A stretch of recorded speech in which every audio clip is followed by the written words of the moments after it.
கர்த்தர் உன் களஞ்சியங்களிலும் நீ கையிடும் எல்லா வேலையிலும் உனக்கு ஆசீர்வாதம் கட்டளையிடுவார். உன் தேவனாகிய கர்த்தர் உனக்கு கொடுக்கும் தேசத்திலே உன்னை ஆசீர்வதிப்பார். உன் களஞ்சியங்களிலும் நீ கையிடும் எல்லா வேலையும். இந்த சீசன்ல இது செஞ்சா சரியாகாதே, இதுல இப்படிதானே செய்யணும், இந்த இடத்துல இது சூட் ஆகுமா? இல்ல, எந்த இடத்துல எங்க என்ன செஞ்சாலும் நம்ம கையின் பிரயாசங்கள் என்ன செய்யப்படும்? ஆசீர்வதிக்கப்படும்.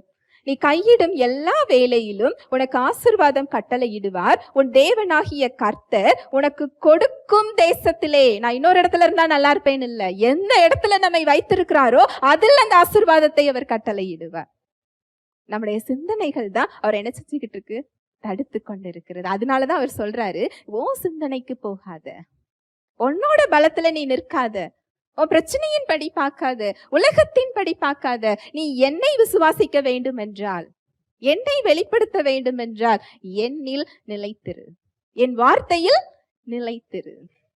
அவருடைய அன்பை தியானிங்க, சத்தியத்தை தியானிங்க. சத்தியத்தை புரிந்து கொண்டு வேத வசனங்களை நீங்க வாசிச்சு பாருங்க. சத்தியத்தின் வெளிச்சத்துல அதை வாசிச்சு பாருங்க. அவருக்கு நன்றி சொல்லுங்க, அவரோட பேசுங்க. எந்த வேலை செஞ்சாலும் அவர் ஒரு மையமா நீங்க வச்சு செஞ்சு பாருங்க.